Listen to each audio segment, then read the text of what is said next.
transition from an emergency room physician to a integrative medical physician to a permaculture farmer has been a very slow and gradual one. It's been filled with a lot of joy, a lot of challenges as well. I thought I'd make a few videos about it because it's very hard to portray that transition emotionally, adequately in a newsletter. And people seem to be very interested in the pictures I put on Facebook. So I thought I'd give you a bit more of a visual representation of some of the challenges that I've been facing and some of the joys that is involved in permaculture farming.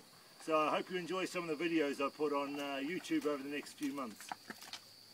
This is the fence line between my farm and my neighbour's farm. As you can see, my pig Benson, my boar, is very good at destroying fences.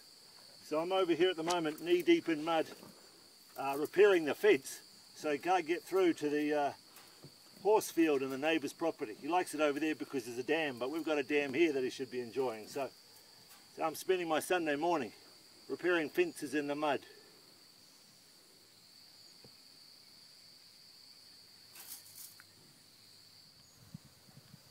So this is my pig Pepper.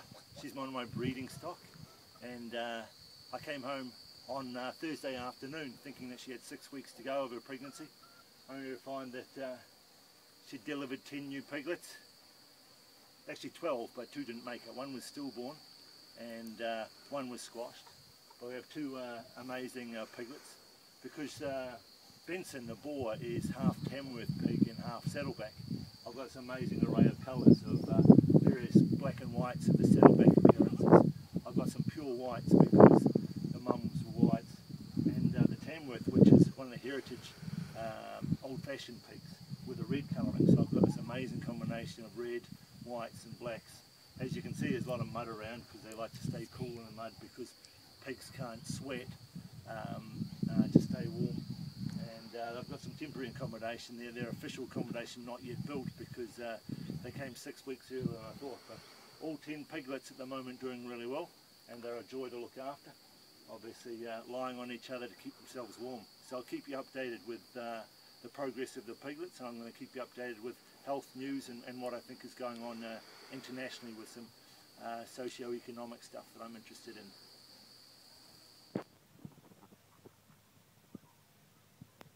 So here's my 2 pigs, Olivia and Benson, and my dam. You can hear the ducks in the background. Again, these guys can't sweat to stay cool, so they need water and mud to cover themselves in. It's not because they want to be dirty, it's because they want to be cool. But they're down here in the reeds and long grass beside the dam, keeping cool. Very hot day today, it's about 32, 33 degrees, so everyone's really hot. But these guys have got the right idea and they're keeping cool in the water.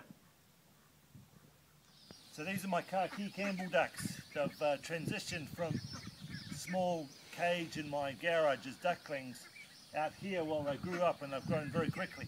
But it's time now to let them free range a little bit. They're going down to a fence pen down by the dam so they can be out during the day and be protected at night.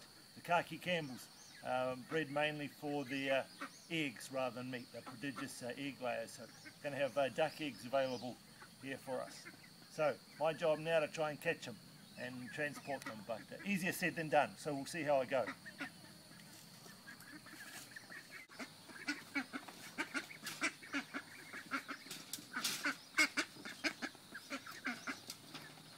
Success!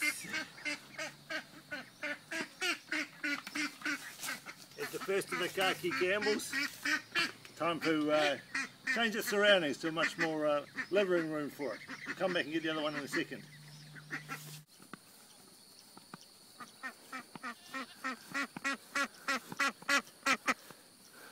So new home for the khaki Campbells. Going to be joined in here by a lot more that we've got coming. We'll have duck eggs. There you go. And finally today, in response to some recent criticism of natural medicine and suggestions that it wasn't evidence-based, I really want to close each session with what I'm really interested in, which is natural medicine and finding the cure of the cause of disease and fixing illness and preventing illness by finding the cause of illness and addressing that, rather than relying on drugs and surgery. And I think all of us really, with the economic events which are coming, we need to start looking after our own health, because relying on the system may not be in our best interest in the long term.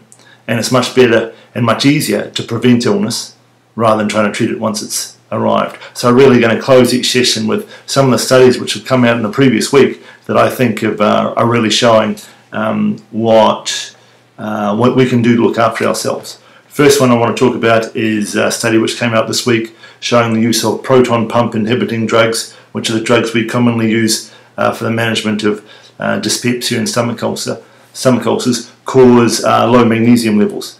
Now magnesium in the body is critical for a huge amount of things, but particularly for bone strength and cardiac health. And magnesium is one of the few minerals which actually takes calcium from your arteries and returns it to the bones.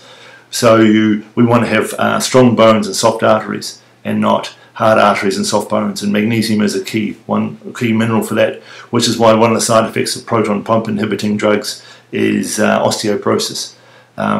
So proton pump inhibiting drugs are drugs that you should only be using as a last resort, and it's much easier to try and treat the cause of the reflux or the stomach ulcers by looking for infections or food sensitivities, or actually low stomach acid, which is precipitating the problem, rather than relying on the drug.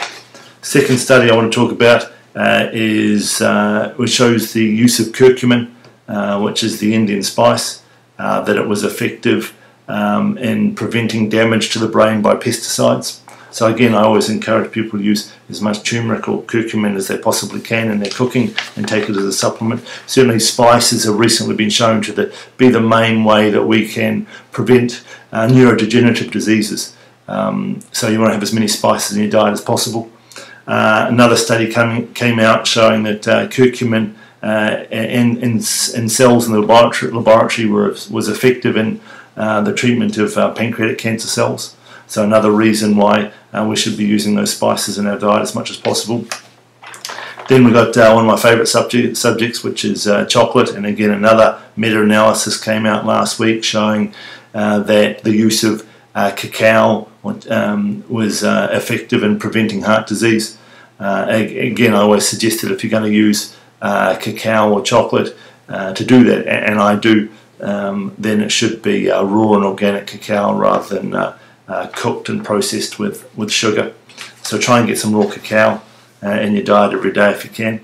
Another study coming out last week showing that vitamin K is effective for osteoporosis. Vitamin K, also one of the other nutrients like magnesium, which takes calcium from the tissues and returns it to the bones. A huge amount of research now coming out on vitamin K and cancer prevention as well. And I get my vitamin K from fermented cod liver oil, which also has fermented butter oil in it as well, which provides natural form of vitamin K. And finally, last study, again one of my favourite things, is the use of the Chinese tonic herbs for health. And ginseng is one of my favourites, and in the study I'll close on today showed that ginseng extract was effective in the prevention of lung cancer. So again, another reason why we should try and introduce the Chinese tonic herbs into our daily lives, and the easiest way to do that is to use the cheapest and easiest is to use ginseng as a tea and drink it throughout the day, which is what I encourage everybody in my clinic to do. Alright, thanks for bearing with me. It's been great talking to you, and I'll see you next week from the farm. Bye.